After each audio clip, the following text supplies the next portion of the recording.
Welcome to another episode of The Brand Called You, a podcast and podcast show that brings you leadership lessons, knowledge, experience, and wisdom from thousands of successful individuals from around the world. I'm your host, Ashutosh Garg, and today I'm delighted to welcome a very, very senior and accomplished professional from India, Mr. Soumitra Agarwal. Soumitra, welcome to the show. Thank you. My pleasure to be here.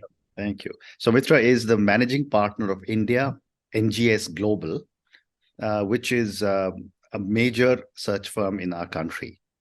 So, Soumitra, before we get into NGS Global, tell me a little bit in brief about your own journey. Okay. Well, thanks for asking that question. Essentially, brought up in Mumbai. So I'm a Mumbaiker and completed my engineering from Motilal Nehru NIT Allahabad. Post which I went on to IIM Calcutta to complete my post-graduation in management. Spent the first 20 years of my career in the IT industry, in both products as well as services companies, including telecom companies like Reliance Communications, IT companies like 3Com, NetApp, Wipro long back, and then moved to the executive search business in 2011.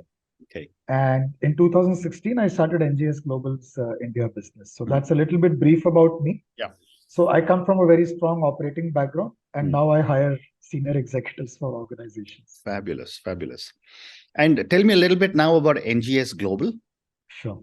NGS Global is a global search firm. We were formed around 20 years back as a global partnership. We are today spread across 34 locations worldwide. And we work with organizations across industry sectors to hire their senior leaders for them across functional roles, across geographies. There are many cases where we run searches on a global basis, where if an organization wants the best talent on a global level, we also do that. So we started in India in 2016. I started our India offices, and today we are spread across Bombay, Bangalore, and Delhi, and work with clients as diverse as packaging companies, electric vehicle companies, non-profits, tech services, SaaS products, etc. Wow. So tell me, I remember when I was growing up, in the corporate world, search firms were headhunters. Okay. When did the headhunters of the 90s become the search firms of the new century? Okay.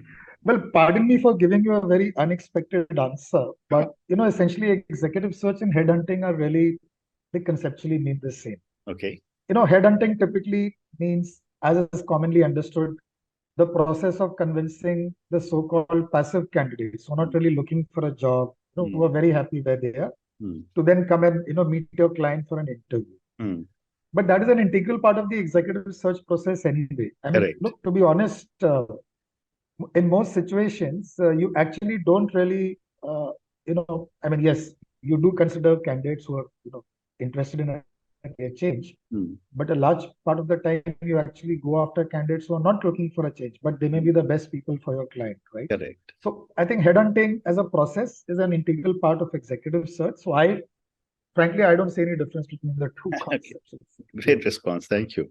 And, it's a big thing for any 30-year-old to get a call from a search firm, because suddenly you think maybe you have arrived.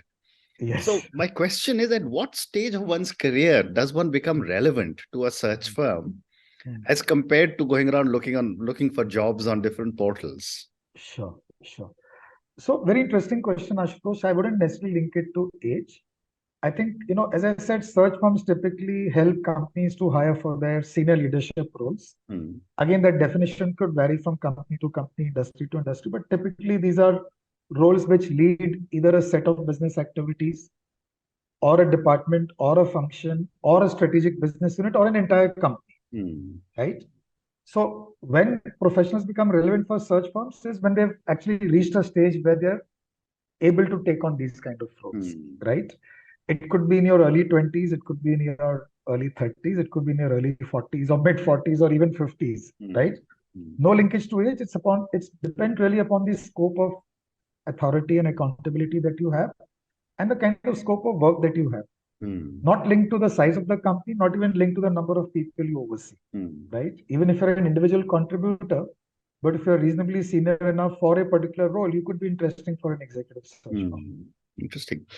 Yeah. The other question that has often been asked by millennials and Gen Zs is that how do they get the attention of a top search firm like NGS Global?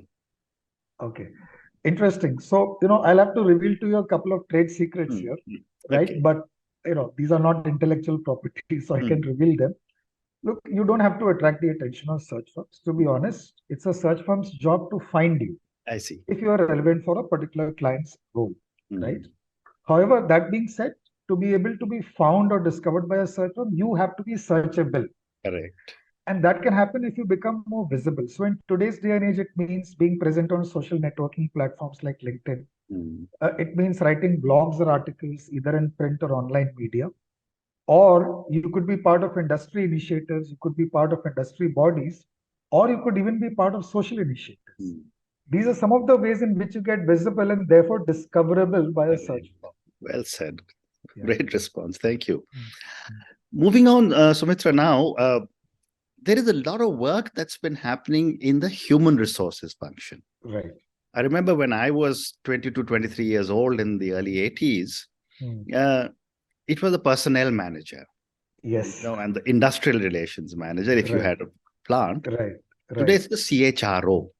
Right. My question is, how is technology changing the human resources function and therefore work that people like you are doing? Sure. So I'll answer the question in two parts. One, yes, technology is making a significant difference to how HR functions are operating these days. It's making HR functions more capable. It's improving their efficiency and speed of operations, right? It is helping HR departments to engage better with employees. It is helping HR departments to hire faster and more effectively, right? It is also helping HR departments, especially in this day and age, post-COVID, to be able to really, be able to collaborate and engage with remote workforces, roll out employee well-being programs, roll out flexible work policies. All that is getting enabled by technology. So certainly technology in general is playing a very important role in how HR functions are becoming more effective in organizations.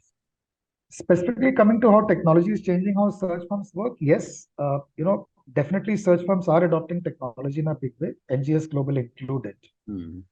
Technology is enabling us to really be able to discover candidates who may not otherwise be discoverable, who may be having quite limited visibility. Especially if you look at some of the new AI tools that have come up, right, which can help search firms to become more smart and more efficient. So we are also on our way to adopting some of these tools and methodologies in order to run us firms more effectively. But yes, it is certainly changing how HR departments and search firms function. But it will not replace search firms. Neither will it replace CHR. That I want to make it very clear. Correct. But, you already answered part of my next question, which is on artificial intelligence. I understand artificial intelligence is really also helping employers to be able to predict the kind of specialization or expertise the future employees should have. I'd love to get some perspective from you. Sure. So artificial intelligence is able to do a lot of things, right? It's able to crunch data, give you insights, right? Predict, for instance, employee churn, right? Or even to the extent of predicting when a particular individual who might be critical talent is going to leave, right? Those things, I mean, obviously it's still not an exact science. The whole concept of AI is that an AI or an ML engine keeps learning, right? As you feed more data. But in terms of their ability of technology to predict what are the future skills that an organization might need, what are the future employee types an organization might need, I don't think that technology is there yet, right? I think in terms of predicting what are the future skills an organization will need is typically related more to an organization's ability to predict the future of their industry, right? I mean, today, if you, let's say, go to a consumer product company or a retailer, right? 10 years back, no consumer product company or retailer could probably foresee that technology skills or digital skills will become so critical to their organizations, but it has become very critical. Right. So I think it's more to do with the foresight and the long-term vision of an organization when they're able to then figure out what do we need in future. I don't think technology is there yet, Okay. in my view. Okay. Yeah. Let me now move to the pandemic. Hmm. I think the most significant impact the pandemic has had is Hmm. on the human resource leaders. Yes. Um, what are some of the key challenges organizations are facing post the pandemic when it comes to people? Sure. Obviously, it goes without saying that most organizations have settled into some form of a hybrid working model, Hmm. right? Though, of course, our research indicates that senior leaders today are actually spending more time in office proportionately than the workforces that they manage, Okay. right? Hmm. But hybrid work is a reality. Hmm. And therefore, to be able to manage a distributed workforce from a perspective of employee engagement, from a perspective of collaboration, productivity, Hmm. retention, right? I think that is obviously becoming a challenge for HR departments in the post-pandemic scenario. I think what is also happening is that for HR departments to roll out learning and development programs, for instance, which is a very critical piece of any organization's HR initiative. So rolling out learning and development programs to people who are remotely distributed in different time zones, right? That itself, earlier you had learning and development programs being conducted in person Hmm. largely. Hmm. But today, most learning and development programs are being conducted remotely. Hmm. So I think, how to do that very effectively and cover and touch each and every person who's distributed is certainly a challenge for HR departments, Hmm. right? So I guess the core principles of HR have not changed, but how things like L&D, employee engagement, Hmm. recruitment, employee well-being, Hmm. performance management, Hmm. right? How these things are managed is certainly changing in the hybrid work scenario. Hmm. Interesting. Mm. And when you look at, one of the results of the pandemic, I don't know if Mm. the results is the right word, has Mm. been the great resignation. Yes, And of course, now there's the whole thing of the great termination. yes. Give me some of your perspectives on Sure. the great resignation, the great termination, Mm. and whether this is happening in India as well. Well, it is. I mean, people like us, obviously, we get called upon whenever there's a resignation or a termination. But Correct.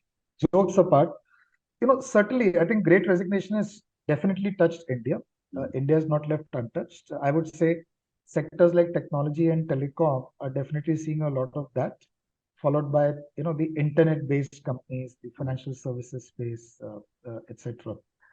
Uh, and obviously, what it shows is that people have a lot more career options these days. Mm. More than that, I think people are reevaluating their career options, Mm. right? Now, at one level, the typical media buzz is work-life balance. People are looking for that, and hence they're reevaluating their career options. That might be part of the reason. Mm. But I think it's also to do with the fact that people are now saying that should I be looking for to do something else? Should I be rebooting my career, etc. Right? And frankly, we as executive search firms come across so many senior execs who are looking to do something different, right, Mm. compared to what they've been doing. So that great resignation is one reflection of that. Correct. Correct. Coming to great termination, yes, that is happening. Obviously, costs are being optimized, right? I mean, we all know that inflation is going up everywhere across the world, Mm. right? And inflation is not just in terms of how the consumer price index is going up. If you just look at the sheer cost of doing business, Mm. cost of real estate, cost of facilities, cost of business travel, etc. So therefore, now even companies are wanting to rationalize and optimize their cost structures. So yes, part of the outcome is termination. Mm. But I think a lot of the media buzz is also because of the kind of layoffs that are happening in the startup space, right? Which in the heady years hired a lot of people, but now when there's a funding winter, right, you really are not getting future, further funding. Correct. So then you're forced to optimize your costs and lay off people. Correct. But I think this will all stabilize eventually at some point of time, Mm. right? Currently, I would say the situation is certainly more demand and less of supply of good talent, Mm. right? Amazing. Amazing. And another factor that is, another term that is also now being talked about is moonlighting. Yes. And some organizations are saying moonlighting is not permitted, others Yeah. saying what's wrong with it. Right. As someone who works with so many different large organizations across the globe, what are Yeah. your perspectives? Sure. So obviously there are, views and counter views. And I would like to be non-controversial in my Correct. response to this question. Absolutely. Yeah. But look, as an executive search firm, all I can say is that we help organizations with only their permanent hiring process, Mm. right? And typically, as I said, at an executive level. Mm. But if you ask my personal opinion, I think, look, if you're a moonlighter as an employee, my view is that then you have to be then looking for flexible work options. You have to start looking for maybe 3 or 4 or 5 different organizations to be associated with on a consulting Mm. engagement, right? And today there are global platforms which allow Correct. these kind of people to get connected to companies who need those skills, but maybe not on a permanent basis for some time. Mm. Upwork, for instance, is one of these large global Yeah. platforms, and I'm sure there are many other such Mm. platforms. Mm. But if you're working for an organization on permanent roles of the company, I think moonlighting is unfair, Mm. right? If you don't want a 9 to 5, Monday to Friday kind of job, leave permanent employment and start working on a consulting basis. Mm. It's as simple as that. But my own view is that moonlighting should not happen, because most large organizations are looking for talent that will build, stay with them, and they will build them for future leadership roles. Absolutely. If people are continuously working in the gig economy, so to speak, where do Right. organizations get their future leaders? Sure, that's a very interesting point you mentioned. Well, if a lot of people start working in the gig economy space, then I think organizations may also have to reevaluate their talent strategies, right? But I don't think we've reached that stage yet. No. There are enough and more people who want the so-called comfort and security of a permanent job. Though, of course, no job is permanent these days, as we just discussed. Correct. But if you're in permanent employment, I think it's not fair to do moonlighting. And I think the organization is quite fair in expecting an employee to be dedicated to that particular company's work, right? Really, it's a choice of the person, right? If you don't want to be stuck to a structure, move out and become a consultant, and then use platforms like Upwork to get connected to organizations who are looking for it. Yeah. That's it. The next question is, on culture.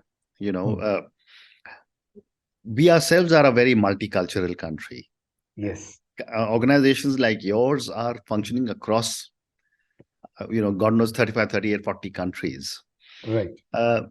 What are some of the challenges you think exist in managing across multiple cultures?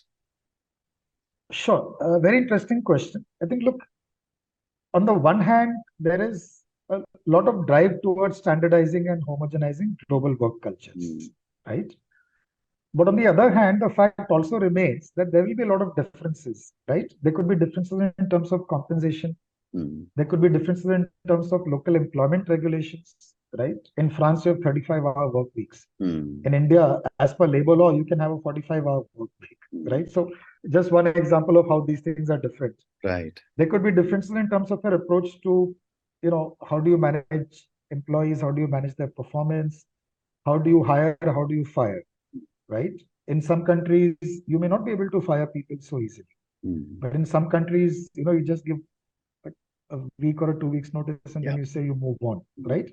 So there are a lot of those differences which are related more to how organizations are built, right?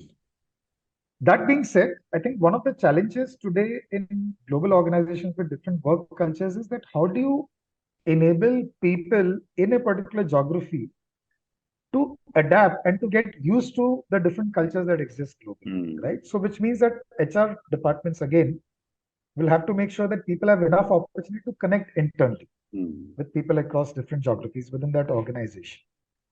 When an organization is hiring a senior leader, right, hiring culturally adaptable leaders therefore becomes very critical. Right. So what it means, for instance, is when you hire a leader who has worked across different geographies, either reported to a manager in a different geography or overseen teams which are in different geographies, that is obviously a plus. Right. Right. So you don't want to artificially try and homogenize cultures, but you want to have people who can then adapt and work with different cultures. Interesting. So, Soumitra, I have time for 2 more questions. Sure. My next question is that, there are many, many, many large search firms in India and around the world. How does NGS Global differentiate itself? Oh, wonderful question. Well, I think there are a couple of ways in which we differentiate ourselves. I think we are at the right size, right? We are neither too large, nor are we too small. We are a mid-sized firm, right? 34 offices, about 50 odd partners across the world. I think that gives us a very important advantage is that we are very, very client-centric, right?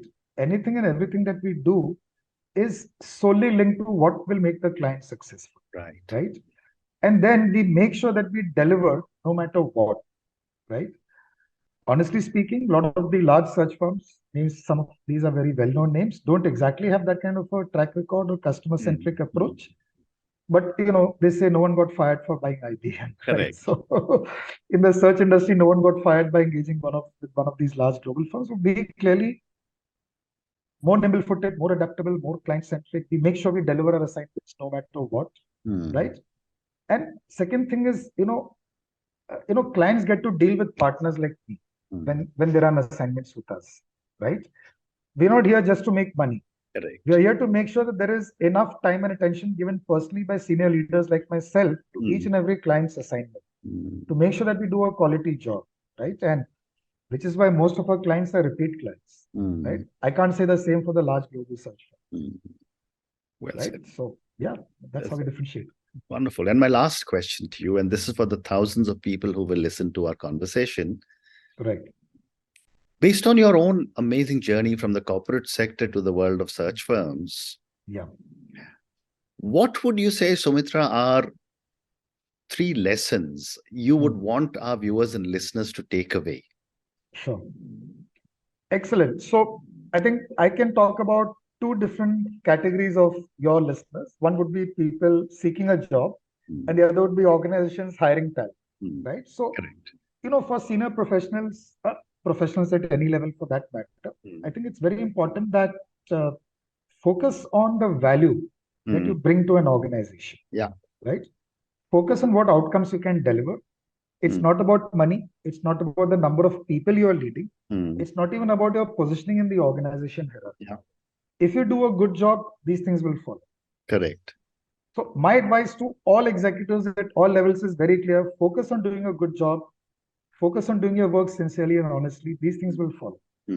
If you deliver outcomes, money, status, everything will follow from that. For organizations, when you're hiring talent, look at the core of the person. Where do you think this person can add value? Education, domain experience, industry exposure are important. Yeah. They can't be the drivers of the hiring decision. Yeah. Look at the person's behavior, attitude. Yeah. Right? Will this person be able to really be able to fit into your culture? Right? Then take those hiring decisions accordingly. You can't be hiring a person based on, say, domain experience, and then 6 months down the line, you discover the person just can't gel with the rest of the team members. Right? So that's what I would advise listeners who are, hiring leaders or working for HR, etc. How wonderful. And on that note, Soumitra, and your incredible pieces of advice or lessons, which is for candidates or professionals, focus on the value you bring to an organization and focus on the outcomes you can deliver to an organization. Then to employers, your words of wisdom are look at the core of the person and where they can deliver value or add value to your organization. Absolutely. Thank you, Soumitra, for talking to me about your journey. Thank you for talking to me about NGS Global and all the work that you're doing. Thank you also for talking to me about how important it is for young people or anyone who's a potential candidate to become discoverable, to use your own terms, which means that as early as possible in their lives, they should try and position themselves as thought leaders in whatever little domain that they so that they can be seen or discovered. Yes. Thank you also for talking to me about the great resignation and the great termination and so many other things in the human resources function. Thank you again and good luck to you. Thank you, Ashutosh. Pleasure is very much mine, and thanks for inviting me. Thank you for listening to the Brand Called You videocast and podcast, a platform that brings you knowledge, experience, and wisdom of hundreds of successful individuals from around the world. Do visit our website www.tbcy.in to watch and listen to the stories of many more individuals. You can also follow us on YouTube, Facebook, Instagram, and Twitter. Just search for the brand called You.